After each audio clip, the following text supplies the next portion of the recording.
There was a time when you couldn't walk down a British street without seeing these cars. They filled driveways, supermarket car parks, village lanes, and busy high streets. Millions of families relied on them every single day, and for many people they became part of life's happiest memories. Today, most have disappeared completely. Stay until number 1, because it wasn't just Britain's favorite family car. Many people still believe it deserves to be built again. Number 10, Hillman Avenger. When the Hillman Avenger arrived in 1970, Britain needed an affordable family car that ordinary people could depend on. The Avenger answered that challenge perfectly. It wasn't designed to impress wealthy buyers. Instead, it focused on the things that really mattered: affordable servicing, good fuel economy, simple engineering, enough space for an average British family. That combination proved incredibly successful. Soon, Avengers could be seen almost everywhere: outside schools, parked beside factories, waiting outside supermarkets. Families appreciated how easy the car was to drive, while mechanics liked how straightforward it was to repair. Owners often kept them far longer than expected because maintenance costs remained surprisingly low. Weekend trips to the countryside became common in the Avenger. Children remember sitting in the back while parents packed the boot with picnic baskets, luggage, and shopping bags. Although rust eventually destroyed thousands of them, the Hillman Avenger left behind something far more valuable than metal. It left behind memories. Today, whenever an Avenger appears at a classic car event, older visitors immediately begin sharing stories about parents, holidays, and first driving lessons. That's exactly what makes it unforgettable. Number 9, Vauxhall Viva. The Vauxhall Viva became one of Britain's greatest everyday success stories. Introduced during the 1960s, it offered affordable motoring for families who simply wanted dependable transport without unnecessary luxury. And that's exactly why so many people bought one. It was often the first brand new car many families had ever owned. Imagine the excitement. After years of buying second-hand vehicles, finally driving home in a shiny new Viva felt like a huge achievement. Its compact size made parking easy, while its comfortable interior gave families everything they needed for everyday life. Driving instructors trusted them. Sales representatives covered thousands of miles in them. Parents relied on them for school runs every single morning. Many Vivas remained on British roads for well over 10 years because owners found very little reason to replace them. The engines were dependable. Parts remained affordable. Servicing didn't cost a fortune. Those qualities made all the difference to working families watching every pound they spent. Today, very few survive. But for many older Britons, seeing one instantly brings back memories of learning to drive or proudly collecting their first new car from the dealership.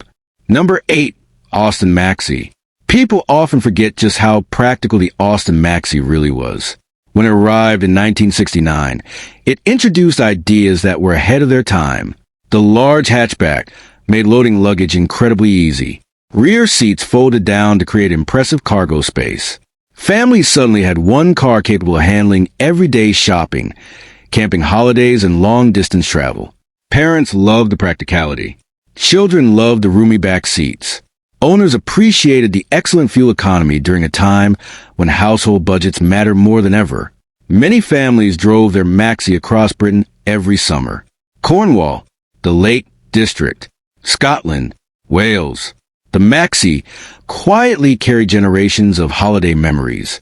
Although journalists sometimes criticize its appearance, real owners cared far more about how useful it was.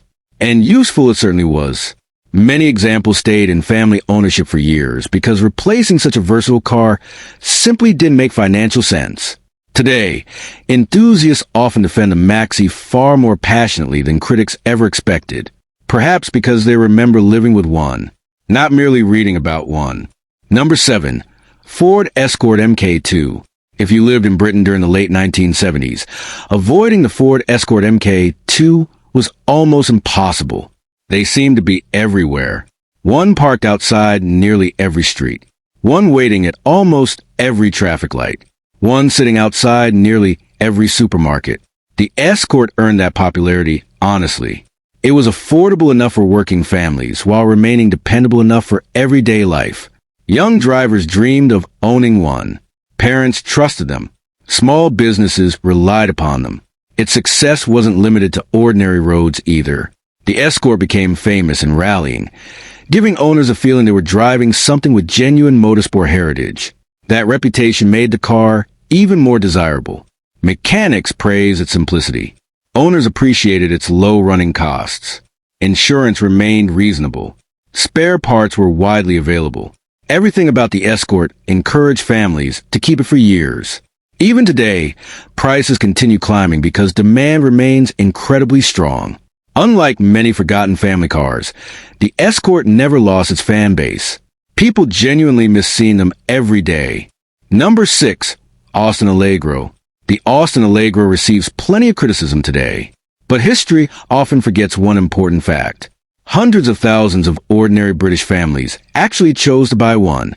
Why? Because it suited their lives perfectly. It offered comfortable seating, a smooth ride, good visibility, affordable running costs. For parents raising children during the 1970s, those qualities mattered far more than stylish magazine reviews. The Allegro became part of everyday family routines. School mornings, weekly shopping trips, summer holidays, weekend visits to grandparents. Children grew up traveling in them. Many learned to drive in them years later. Although the Allegro's reputation became unfairly damaged over time, former owners frequently remember theirs with genuine affection. That's because memories don't always follow public opinion. Sometimes the cars people loved most weren't the fastest or the prettiest. They were simply the ones that faithfully served their families year after year. For countless British households, that's exactly what the Austin Allegro achieved. Number 5. Rover P6. For thousands of ordinary British families, owning a Rover P6 felt like reaching a new level in life. It wasn't the cheapest car on the market, but it offered something many affordable family cars couldn't: a feeling of luxury. The Rover P6 looked elegant, drove beautifully, and made owners feel proud every time they climbed behind the wheel. Doctors bought them. Teachers bought them. Engineers bought them. Business owners bought them. It became the perfect choice for people who had worked hard and finally wanted something a little more special without spending Rolls-Royce money. Winning the European Car of the Year award in 1964 only strengthened its reputation. Its advanced suspension made long journeys surprisingly comfortable, while the beautifully finished interior gave passengers the feeling they were traveling in something far more expensive.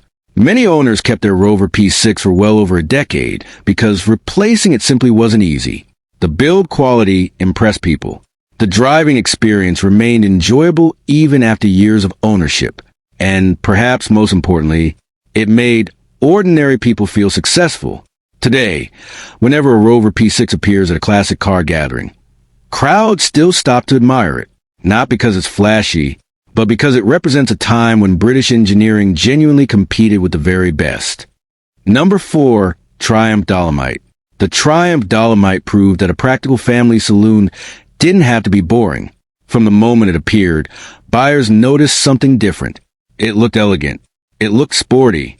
And unlike many rivals, it offers a surprisingly premium driving experience.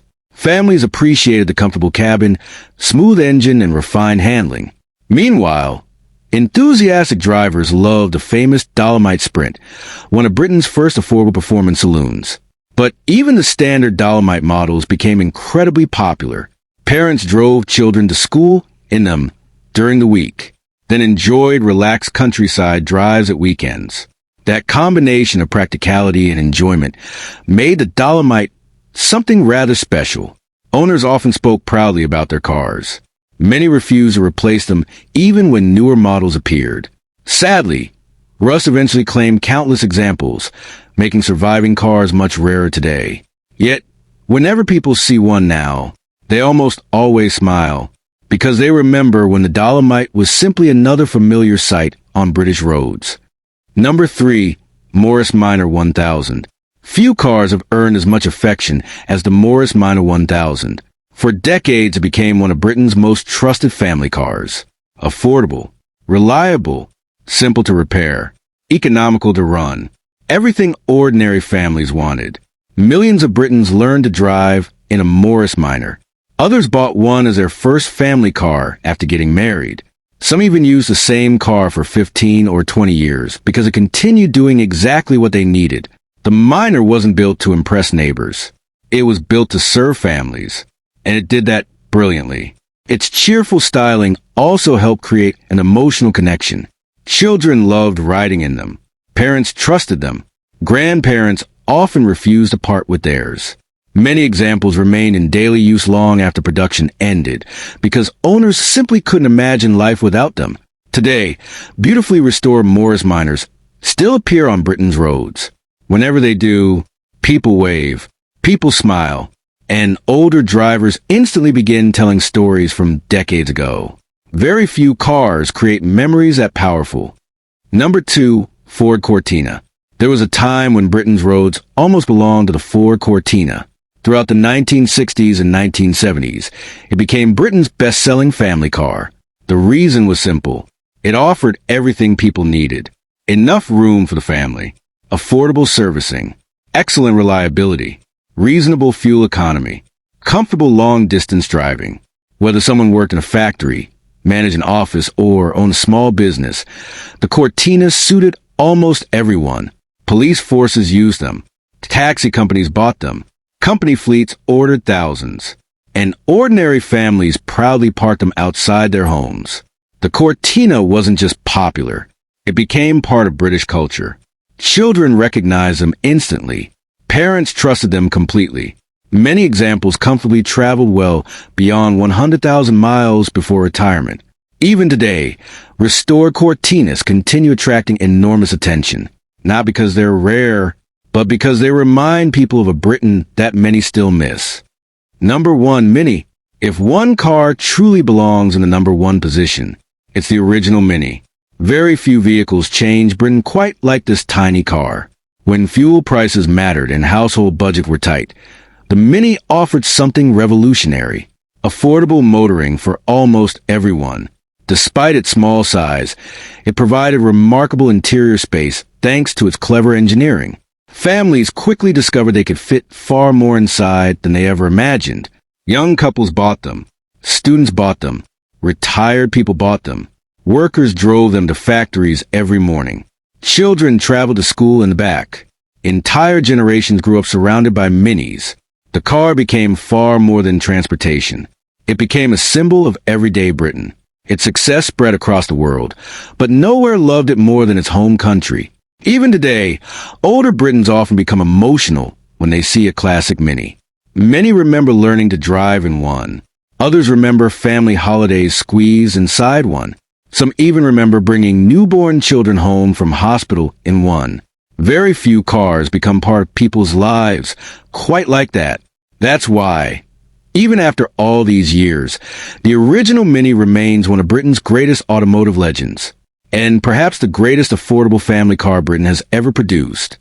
True. These cars weren't bought by celebrities or millionaires. They were bought by ordinary British families who simply wanted dependable, affordable transport that would serve them for years. And that's exactly why so many people still remember them today. Which of these cars brings back your strongest memories? Let us know in the comments. And if we miss one that your family owned, we'd love to hear about it.